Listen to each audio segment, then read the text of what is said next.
자, 들어왔습니다. 이번에는 대출의 상환 방식. 대출의 상환 방식 그러면 항상 원리금 균등, 원금 균등, 체증시, 원리금 균등, 원금 균등, 체증시. 그리고 최근에는 뭐도 나온다. 만기 일시 상환, 만기 일시 상환. 그리고 거치 기간을 두는 경우가 무슨 의미니? 거치 기간, 거치 기간. 그리고 또 하나 듀레이션. 듀레이션 이런 것들 용어 정리를 해 주셔야죠. 자, 그럼 들어갑니다. 자, 첫 번째 뭐부터 해야 되냐? 자, 시간 아깝다고 생각하지 말고 모든 방식의 일기는 한번 계산을 해 봐야 돼요. 일기를 어떻게 기록하느냐. 왜? 그게 앞으로의 계산 문제, 이론 문제 시작이니까. 자, 그래서 가정을 항상 하죠. 대출 1억. 금리 10%, 기간 10년. 딱 우리 수준이잖아요. 1억, 10%, 10년. 그리고 저당 상수 0.164. 그럼 바로 여기서 논점 나오는 거죠. 자, 저당 상수는 왜 필요합니까? 그러면 저당 대출을 받았다. 갚아야지. 얼마씩 갚아야 되나요? 원리금 상환액을 구할 때 쓰는 육개수잖아요. 원리금 상환액. 그런데 항상 금융에서는 이 저당상수로 구하는 원리금이 어떤 방식의 원리금입니까? 요게 중요한 거죠. 원리금 균등 상환 방식의 원리금. 그 다음에 자, 원리금 균등 상환 방식을 보죠. 원리금 균등이야. 그럼 제가 이렇게 어떻게 해석하는지를 잘 봐요. 자, 은행이 1억을 대출해줘. 그러면서 뭐라고 조건을 달았니? 원리금을 균등하게 상환하세요 라고 조건을 달았다. 그러면 당연히 뭐부터 결정해야죠? 균등한 원리금. 원리금 균등이니까 균등한 원리금을 먼저 결정해 줘야죠. 그리고 항상 두 번째는 뭘 결정한다? 두 번째는 2라고 되어 있으니까 이자. 그러면 세 번째가 원금이겠군요. 이게 암기 코드죠. 원리금 균등 상환 방식은 조건, 균등한 원리금을 먼저 결정하고 두 번째는 이자. 그럼 세 번째 남은 게 원금이겠죠, 원금.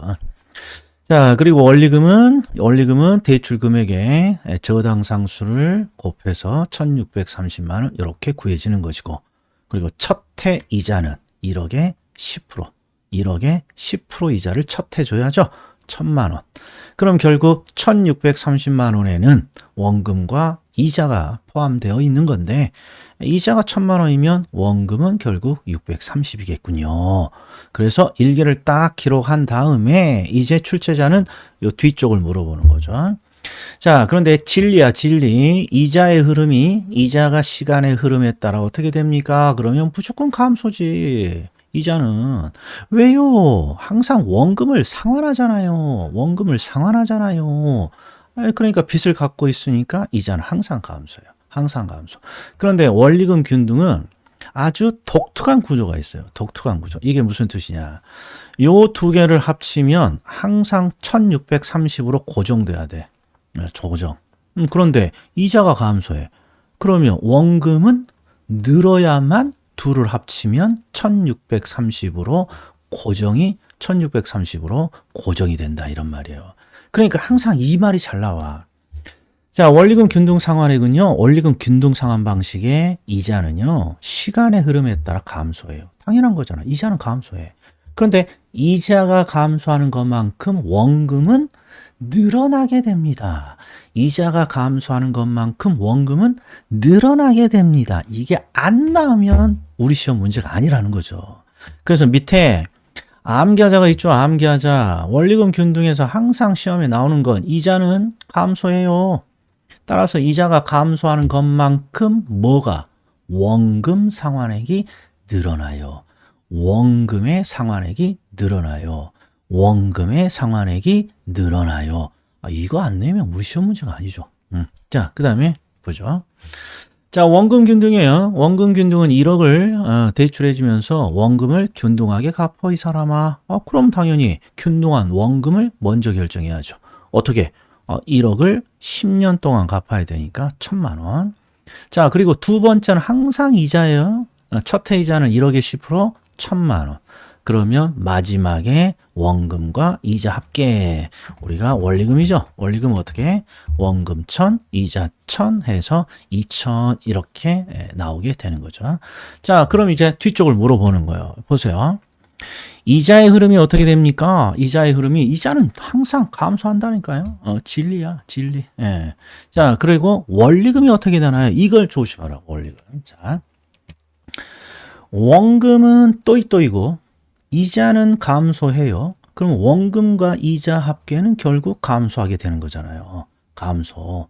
그래서 우리 시험에서 지금 요 보라색의 박스죠. 보라색의 박스가 반드시 두 지문이 나와. 두 지문이. 근데 나 이거 머리 복잡해서 못하겠어. 그러면 요령이 이거야. 방식을 불문하고 이자가 어떻게 흘러갑니까? 물어보면 이자는 감소야. 됐죠? 응? 됐어? 그리고 원금균등의 원리금이 어떻게 됩니까? 그러면 여기에 리가 있으니까 이자라는 요소가 들어가 있다는 거죠. 그러면 감소야. 그러니까 이자라는 요소가 들어가 있으면 감소한다라고 답을 해주면 돼. 그런데 여기 봐봐. 원금이죠. 원리금 균등 상환 방식의 원금의 흐름은 어떻게 됩니까? 원금의 흐름만 물었지 이자라는 요소가 안 들어가 있잖아요. 그러니까 이자라는 요소가 들어가 있지 않으면 증가한다. 이렇게 해주면 된다라는 거야. 말 나온 김에 봐봐. 자, 봐봐. 자, 원리금 균등이야. 원리금 이런 걸 따지지 말고. 자, 여기가 이자액이 어떻게 됩니까? 그러면 이자는 항상 줄어. 감소해. 감소. 그런데 원금 상환액은 어떻게 됩니까? 그럼 원금이라는 표현에는 이자라는 요소가 안 들어가 있잖아요. 그러니까 증가한다. 이렇게 답을 해주면 된다. 답을. 또 봐. 밑에는 원금 균등이죠. 원금 균등으로 시작하지만 이런 걸 따지지 말고 출제자가 원리금 상환액이 어떻게 됩니까? 그러면 원리금에는 이자가 들어가 있잖아. 이자가. 그러니까 뒤쪽은 감소한다라고 되어 있으면 되겠네. 예? 그래서 어떻게 보면 이런 걸 요령으로 하나 기억해놔. 그래야 문제를 빨리 풀지. 자, 방식 불문하고 이자가 나왔어. 감소죠. 줄어야죠. 원금 늘어야죠. 당연히 원금은 어떤 방식의 원금을 줬겠어?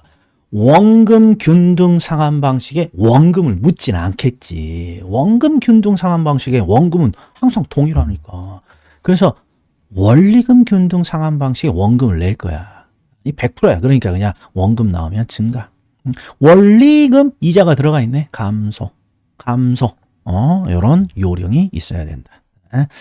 자, 그래서 여기 암기하자 봅시다. 원리금 균등은 이자가 감소하고요. 이자가 감소하는 것만큼 원금은 늘어나요. 그리고 원금 균등은 암기 코드가 원리금을 물어. 원리금. 그리고 원리금에는 이자가 들어가 있어. 그러니까 감소한다죠. 그래서 항상 이런 거 하나 암기해놔요. 원리금 균등은 원리금 균등 상환 방식은 뭘 묻는다? 마지막에 원금을 물어. 원금은 늘어. 원금 균등은 항상 뭘 묻는다? 원리금을 물어. 원리금을. 근데 원리금에는 이자가 들어가 있으니까 감소한다. 이렇게. 자, 체증식 방식은 원금과 이자의 합계가 점점 증가하도록 상환하는 방식이다. 자, 미래에 더 많은 금액을 내니까 미래소득이 증가죠. 미래소득이 증가할 것으로 기대되는 젊은 계층에 유리하다. 그리고 가끔씩 부의 상환이라는 게 나와요. 부의 상환은 상환을 했지만 빚이 오히려 늘어나요. 이상한 상환이야. 그래서 부의 상환이 나오면 그냥 연상 체증식일 때 부의 상환이 발생할 수 있다는 거. 요거 원포인트 암기. 자, 그 다음에 비교를 봅시다. 자, 상환 방식의 특징에서 항상 기준은 원리금 균등이에요. 원리금 균등. 자, 그리고 원금 균등은 왜 만들어졌습니까? 그러면 원리금 균등보다 조금 더 빚을 빠르게 갚고자 할 수 있잖아요. 자, 원리금 균등이 항상 기준이고, 저는요, 원리금 균등보다 빚을 좀 빠르게 갚고 싶어요. 그러면 그게 원금 균등이에요. 그래서 원금 균등은 빚을 빠르게 갚는 방식이죠. 자, 빚을 빠르게 갚으면 힘은 들지만 전체적인 이자 부담은 적죠. 이자 부담은 줄일 수 있겠죠. 이자 부담은 적다. 자, 그 다음에 최증식은 초반에 적게 갖다 주고 미래에 많이 갖다 준다라는 말이 빚을 좀 천천히 갚겠다는 거예요. 초반에 좀 적게 내면서. 그래서 힘은 적게 들겠지만 대신 뭐는 이자 부담은 많다. 아이고, 어딜 막 가보냐.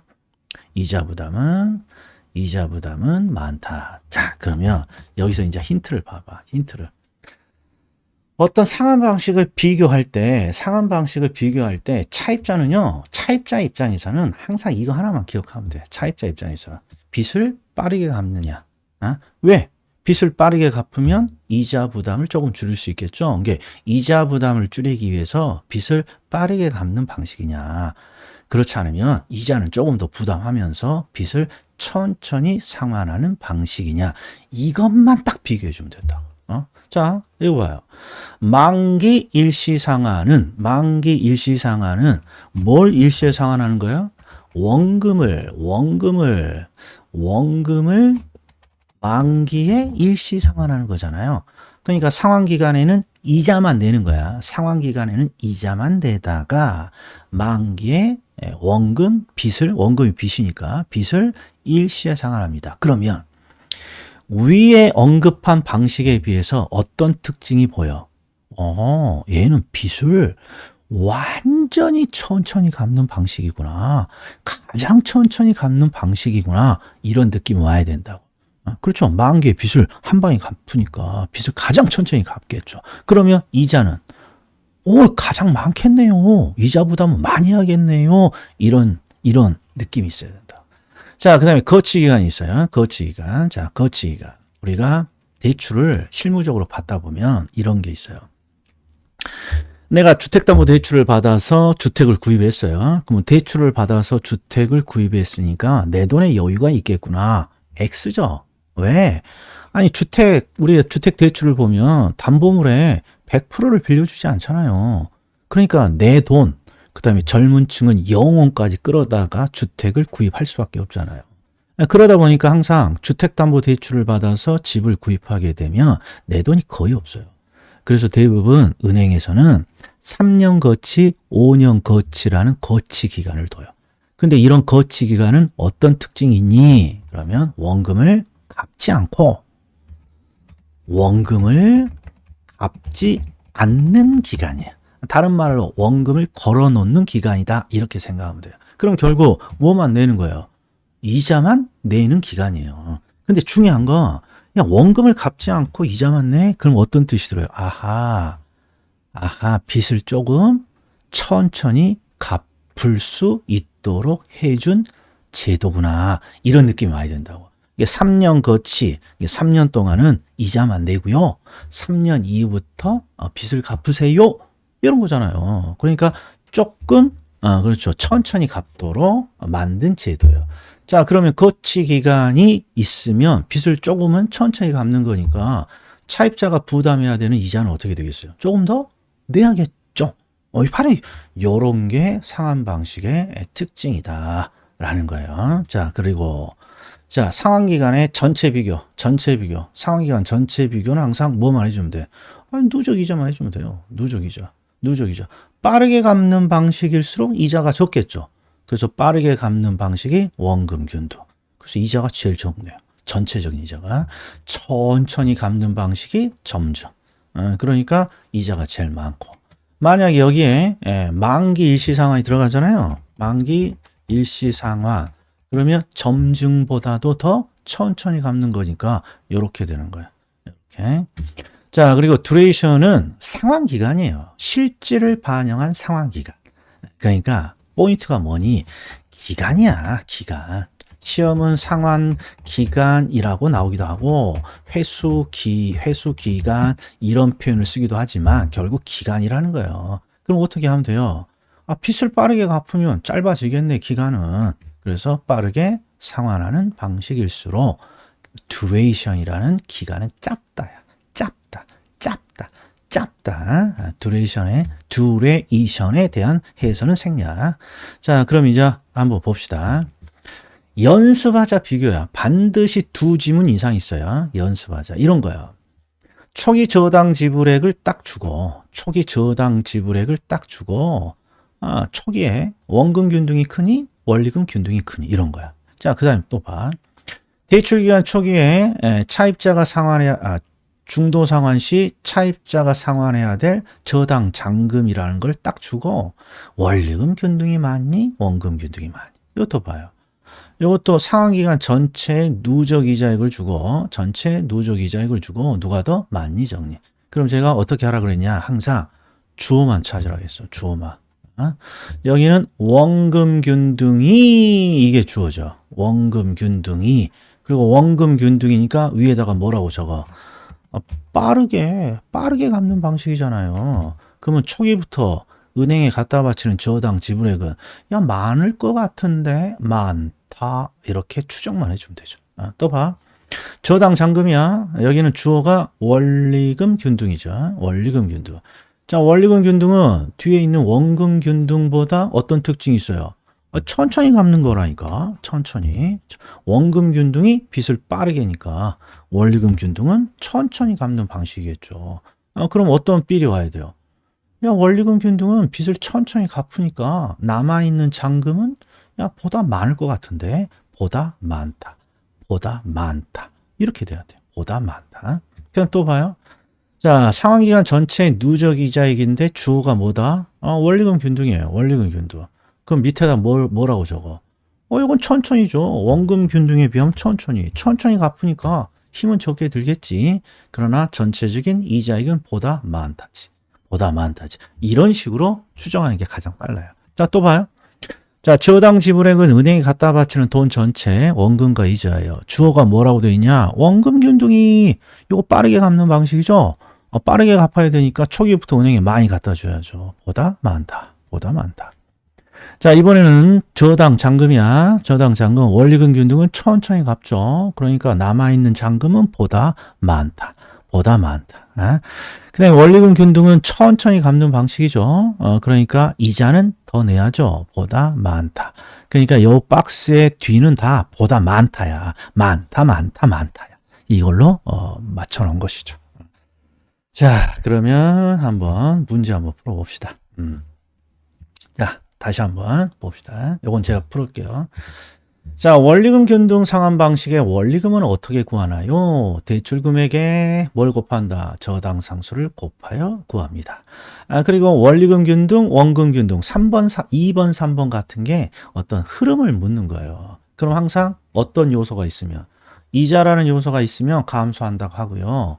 이자라는 요소가 없으면 증가한다고 되어 있는지 확인해요. 원리금도 이자라는 요소가 들어가 있잖아요. 그러니까 감소한다고 하겠어요. 이렇게 결정하면 되죠. 그 다음에 5번을 먼저 봐요.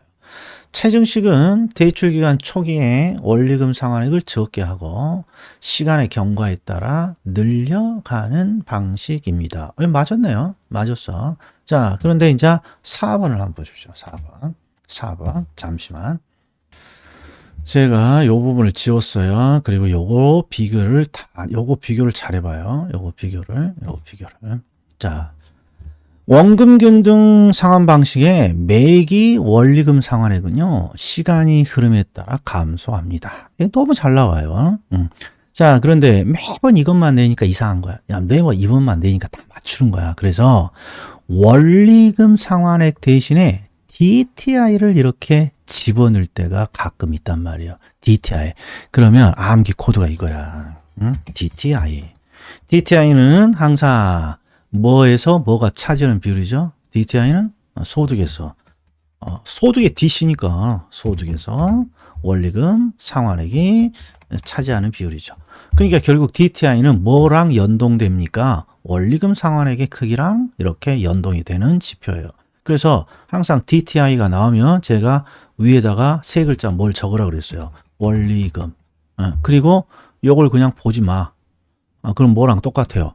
3번 지문이랑 똑같은 거죠. 원금 균등 상환 방식의 매기 원리금은 어떻게 되나요? 감소한다. 암기하고 있잖아요. 그럼 원금 균등 상환 방식의 매기 DTI는 어떻게 됩니까? 그러면 DTI를 원리금으로 바꿔놓으면 3번이랑 4번이랑 똑같은 문장이네. 그럼 뒤쪽에 어떻게 돼야 된다? 감소한다. 이렇게 되어 있어야죠. 자, 그럼 모든 지문이 옳은 지문인가요? 그렇죠. 그래서 제가 풀어드리는 거야. 자, 다시 한번 혹시 제가 잘못했을 수도 있으니까. 원리금 균등의 원리금은 대출 금액의 저당 상수를 곱한다. 맞고. 원리금 균등이야. 원금이 상환됨에 따라 매기 이자액의 비중은 점차적으로 줄고 매기 원금 상환액의 비중은 점차적으로 증가한다. 뭐 맞아 보이네요. 원금 균등의 원리금 상환액은 시간이 지날수록 감소하고 이자가 들어갔으니까 원금 균등을 주고 DTI를 물어도 DTI는 원리금의 크기를 나타내니까 감소한다 라고 하면 되고 체증식은 초기에는 적게 하고 시간의 경과에 따라 늘려가는 방식입니다. 다 옳은 지문이에요. 문제 제가 잘못 냈다. 자, 하나만 더 볼까요? 요거 한번 보죠. 요 만기일시 상환, 그 다음에 duration, 이런 거, 거치기간, 이런 거 보자고요. 자, 1번, 원리금 균등이나, 그 다음에 원금 균등 분할 상환 방식에 거치기간이 있습니다. 거치기간은 빚을 조금 더 천천히 갚으라고 유예해 주는 거죠. 이게 빚을 천천히 갚으니까 이자 지급액은 늘어야겠죠. 그렇죠. 이게 핵심이라는 거죠. 그 다음에 또 봐. 2번. 만기일시는 대출 기간 동안 차입자가 원금만 상환합니다. 이게 틀렸죠. 상환 기간, 대출 기간 동안에는 이자만 상환하죠. 그리고 만기에 원금을 일시에 갚는 것이고. 자, 그 다음에 5번 뭐죠? duration이라고 되어 있지만 결국 기간이에요, 기간. 그러면 빠르게 상환하는 방식일수록 기간은 짧겠죠. 그래서 주어를 봤더니 원금 균등. 빠르게 상환하는 방식이죠. 그러니까 duration은 보다 짧다. 이렇게 되는 거죠. 보다 짧다. 자, 이도 저당 지불액이야. 저당 지불액 주어가 뭐다? 원금 균등 방식이죠. 빠르게 갚으니까 초기부터 많이 갖다 내는 거죠. 그 다음에 자 4번은 원금 균등 상환 방식이 주어져. 빚을 빠르게 상환하는 방식이죠. 그러니까 누적 이자 지급액이 더 요건 적다. 이렇게 나와야죠. 적다. 이렇게 나와야 돼요. 그래서 이것도 제가 풀어줄 거예요. 왜? 좀 시험에 자주 나오는 지문들을 이렇게 조합하다 보니까 이 정답이 없거나 정답이 두 개가 나와버리네요. 해설을 하다 보니까. 다시 한번 봐요. 원금 균등은 빚을 빠르게 갚는다. 그러니까 힘은 들지만 전체적인 누적 이자는 줄일 수 있는 방식이죠. 적다고 돼야죠. 그럼 만기일시 상환 대출은 상환기간, 대출기간에 이자만 상환하죠. 이자만. 그래서 원리금 상환 구조가 간단합니다. 이 두 개가 틀린 지문이야. 자, 오늘 여기까지 하겠습니다. 자, 다음에 뵙겠습니다.